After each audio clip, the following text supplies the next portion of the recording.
Hello vinyl community, Mike from Mike Guitar Player 07 here, coming at you live with another vinyl record video. And today is a special video because I have yet another contest entry I am coming into. MM's Vinyl. Those of you who don't know, the guy's name is Mason. He's in high school, loves records.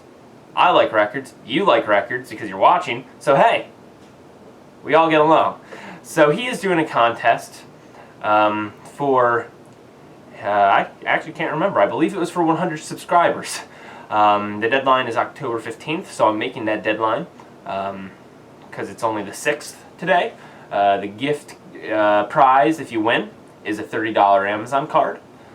The only rules is that you need to be subscribed, you have to have a video and tell them that you did it, and you have to have fun.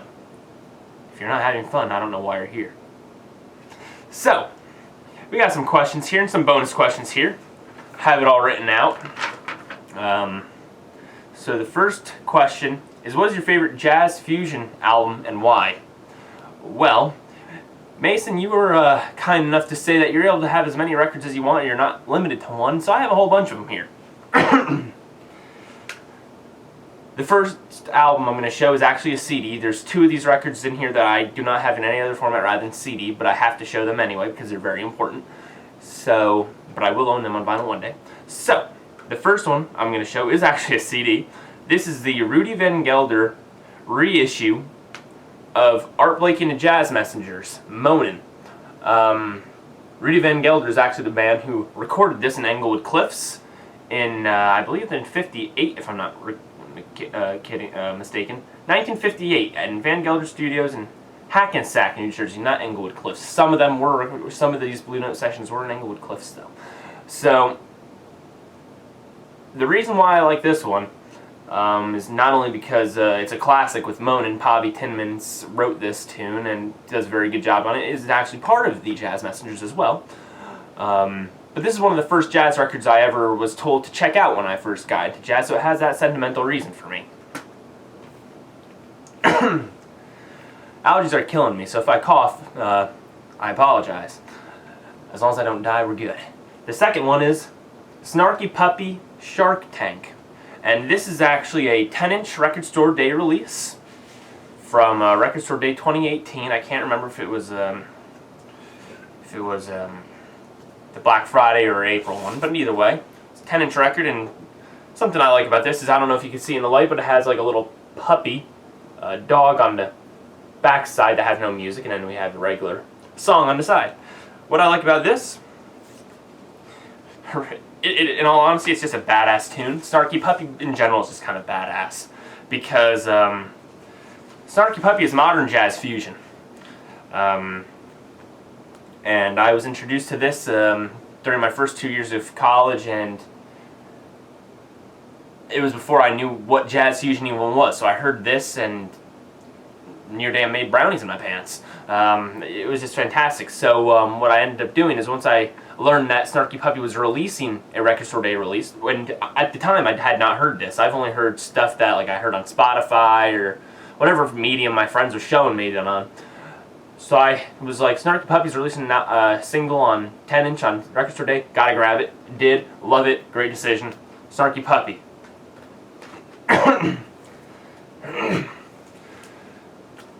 Spiro Gyra. Access all areas. Spiro Gyra is very similar to those who know who the Weather Report are, or if you don't know who Weather Report is, but you know Spiro Gyra. They're kind of interchangeable. They kind of sound similar in nature and were around at similar times. I prefer Spiro Gyra over the Weather Report, but I appreciate both groups. This is a gold stamped promo of this double LP, and you know, the playing is just fantastic on this. This is one of my favorite jazz live albums of all time. So, there's that. And speaking of live jazz albums, Les McCann and Eddie Harris, Swiss Movement, live at the Montreal Jazz Festival. This is also a very good live jazz album. Piano and vocals by Les McCann. Eddie Harris was the tenor sax. And everybody's heard of the Newport Jazz Festival, but not many people have heard of the Montreal Jazz Festival. So, this is a cool record. traditional jazz, not jazz fusion, but it's very, very good.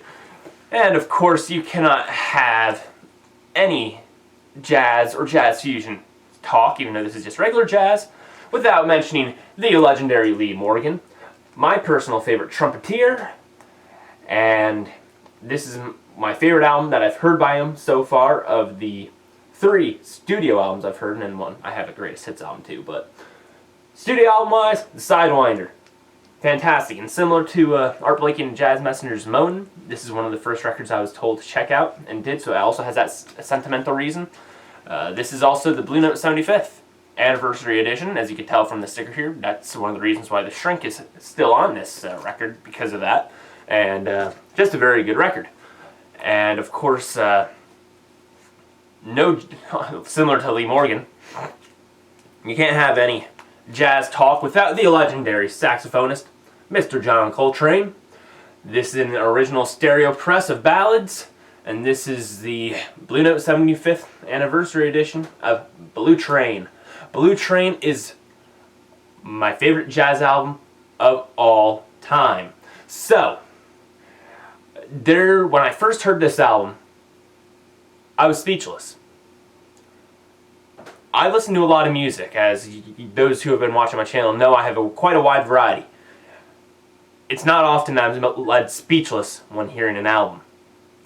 This son of a gun did it. This is also another, like Lee Morgan and Art Blakey, this was another first one that I was told to check out, and did, and it also has that sentimental reason. But I'll tell you, to make my jaw drop, it takes a lot, because I've heard a lot of music and know a lot, so to impress me is not easy.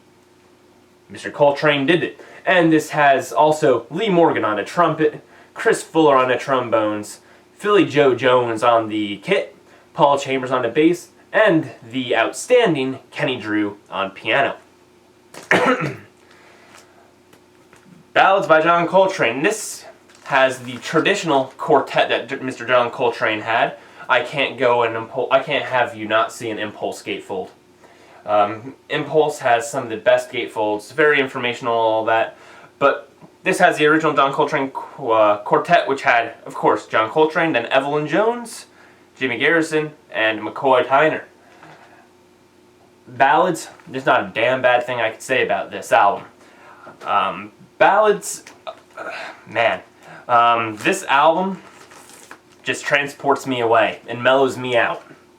Not that I need a lot of mellowing out, but I guess with stress from my master's level college courses, I need it sometimes. But I'll tell you, even when I'm not under stress or in the not best of moods, this mellows me out anyway, transports me to a state of mind where I'm just like kind of floating. I've never been high, and I've never done weed, and I've never done drugs. However, I feel like this is the equivalent of what those people feel. No experience to know, but I'll just tell you, it makes you feel like you're floating, it just makes you feel good. This Ballads, John Coltrane, you can't go wrong. And that's an original stereo.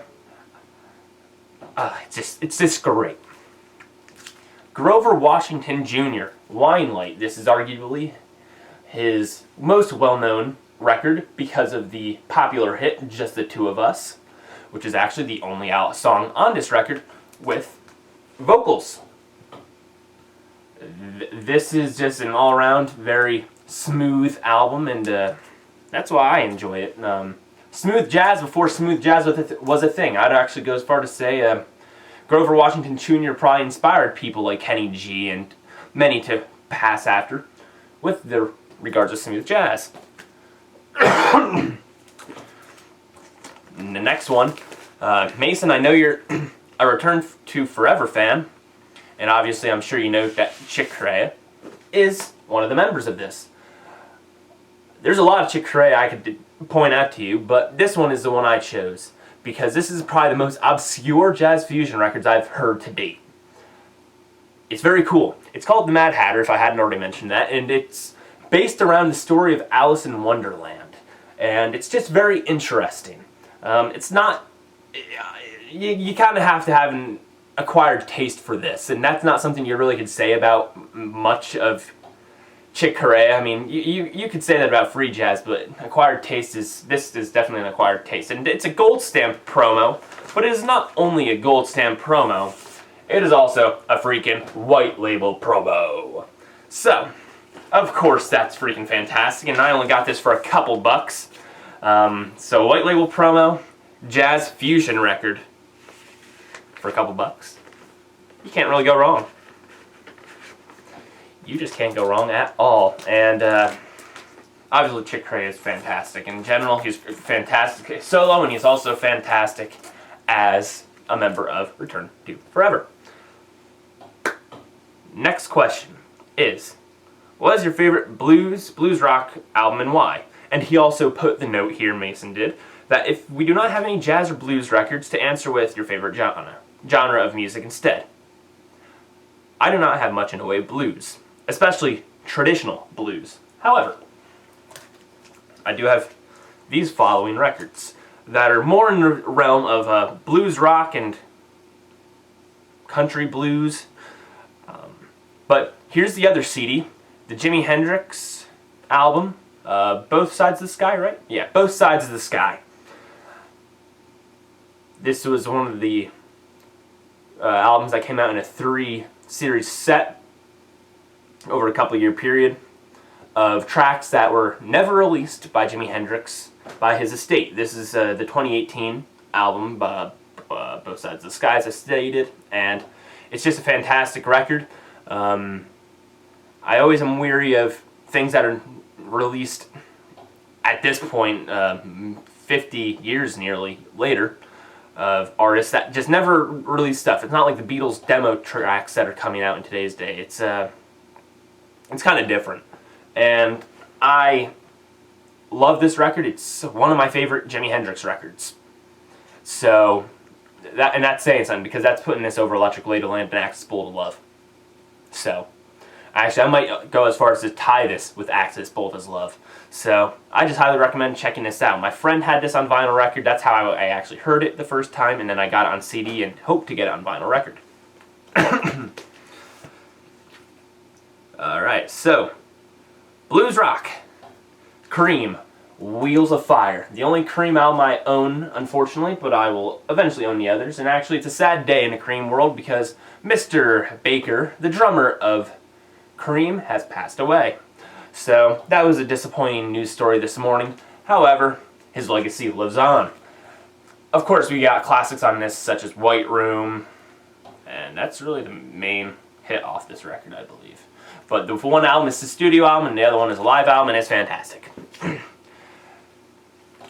The next, this might be my favorite blues-oriented album of the ones that I'm going to show you.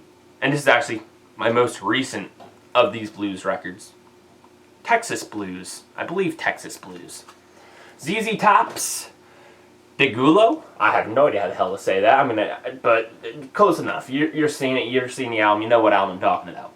This has the hit Cheap Sunglasses on it. And it's just very bluesy compared to later ZZ Top, such as Eliminator with things like Sharp Dressed Man and all that stuff. And even earlier stuff with Le Grand, because that's more of, more similar to like more country rock than blues rock. But this is a heavy hitter. I was rocking out to this when I first heard this, and I got it for a very generous price. I mean, not that that album goes for much, especially a reissue such as that one. However, and then finally we got Janis Joplin's Pearl. I don't know what's been said that hasn't been said about this one, so I will just move on so this video isn't 3 hours long. However, Janis Joplin, can't go wrong. The next one is name an album in your collection as underground or unknown. If you do not have any underground albums, give me an album by an artist that was never super popular. Well, I kind of did a combination of the both. I will go with the full-on underground one, and then an artist that had an underground album that is actually my favorite by that artist. So this is a group called David Peel and the Lower East Side. The album is called The American Revolution. I was rolling when I first heard this album. I still do when I hear this album. It's just talking about legalization of marijuana, pretty much. And I probably would have never bought this on my own, But I'm glad that I was given this record and I listened to it, because I pissed myself laughing. It's just funny. It's just a fun album. It's the late 60s, early 70s, so everybody's being the hippie people that they were back in those days, and wanting their weed legalized. So it's just a fun album, not necessarily telling you to do illegal drugs, but fun stuff. And then this is underground in the Broadway realm. This is called Two on the Aisle. I bought this for $1, and I found this. I wasn't sure what this was. I didn't know if it was a Broadway soundtrack, movie soundtrack, or what. But that album cover, it just intrigued me. So I got it, and one of my favorite Broadway soundtracks, actually. It's a shame that it only had like 200-something shows that it did, and it didn't do well, and no one's heard of it. So, Two on the Aisle. And finally, the third album I'll show in the underground section is Rolling Stones, Their Satanic Majesty's Request. This is not a first pressing, unfortunately. You do not have the lenticular album cover. This is the second pressing, or forward, except for the modern reissues that now come with a lenticular cover. This is my favorite Rolling Stones album of all time, and I think it's very underappreciated and underrated. I can understand why some purists in the Rolling Stones realm would not like it, because it sounds like nothing else they've done before or after. However, it's an amazing record. It's actually a response to Sgt. Pepper's Lonely Hearts Club Band, and it's just really fun. Sing this all together and 2000 Man are probably my favorite tunes from this record. What do we got next, Mason? What's the next question? One album in your collection that always puts you in a good mood and makes you feel good. I don't know if you could see this, but I have a list running down the freaking paper all over that question. I'm going to spare you all. I am going to not have this video be super long. I actually just grabbed one, because this is the one that's one of the newest records in my collection, and the one that has continuously been on loop more recently and has made me feel happiest most recently, although every single one of those albums that you may or may not have even been able to make out and that I just showed you make the cut. But I will stick to one for this one, and it is Johnny Cash's The Sound of Johnny Cash. I did a trade recently with Tunes from the Man Cave. He got one of my 2 copies of Dolly Parton's Jolene, and I got Johnny Cash's Sound of. The only song I knew from this album, going into it, was In the Jailhouse Now, because that was the only hit off this album. Delia's Gone was a song that would make it on the first American Recordings album in the early 90s, re-recording. However, it did not hit the mainstream like In the Jailhouse Now, so I was familiar with this. But I'll tell you, Lost on the Desert, Accidentally on Purpose, In the Old Cotton Fields Back Home, you know what, I could lay it, you know what, just this whole track listing is flawless. If you've seen my other videos, you know for my birthday I got a Johnny Cash box set, but this one is the one I constantly am going back to. I go back to all of them because I love them all. However, this is the one that I've listened to most, both on that box set, CD box set, and record. This is my favorite Johnny Cash album ever. Ever. And it just makes me feel so great. A couple weeks ago I was really bummed and not doing well after some things were going on in my life, and then on top of it there was school stress. So I put this album on the ride home, and it actually cheered me up quite a bit. If that doesn't prove it, I don't know what does. But it's just, even with that situation, you just put this on if you're in a good mood, and it'll put you in an even better mood. This is the best Johnny Cash album, in my opinion, studio-wise. I mean, of course we have things like At San Quentin and Folsom Prison, and those could be tied for best live too, but there's that. Number 5. What is your favorite thing about record collecting? Anything that you love that relates back to records. Well, I love records in general. I have been collecting records since 7th grade, and in this day and age, it's actually the main way I listen to my music, except for when I'm in the car. If I'm home, yeah, I got 1,110 CDs. That's an exact number. I just cataloged a bunch of them last week, so that's how I know that exact number. I don't touch them as much anymore. And now that my truck's CD player is broken, they really are not being touched anymore as much, because I'm going to records generally. I love the sound. Not every record sounds better than CDs, but I love the sound overall better with a record. And, you know, I have some of these records that you've seen here, and ones I've shown in previous videos, also on CD. But I don't know what it is about flipping the record and actually dropping a stylus down and sitting back and relaxing compared to just hitting the play button and insert button on a CD player. But something about flipping that record and putting the stylus down really gives it a whole new experience and makes you be part of it. So it feels a little bit more personal for me, so I really love that. I also really love how some of my closest friends, both in person and in the VC, have informed because of the mutual love of music in general, but specifically vinyl records.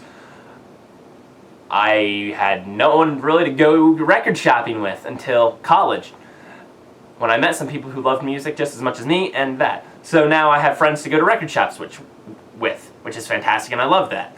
And also I love swapping records and trading records and buying records from people in the VC and friends of mine. It's just a fun community, great friends, great people, and I love that. So not only are we keeping this music alive, because if it wasn't for people like us, of course people would know Johnny Cash. Of course people would know Janis Joplin. But, Two on the Aisle, Broadway? I might be a little extreme here, but I'm pretty sure I'm the only person in the vinyl community who's ever heard of that record.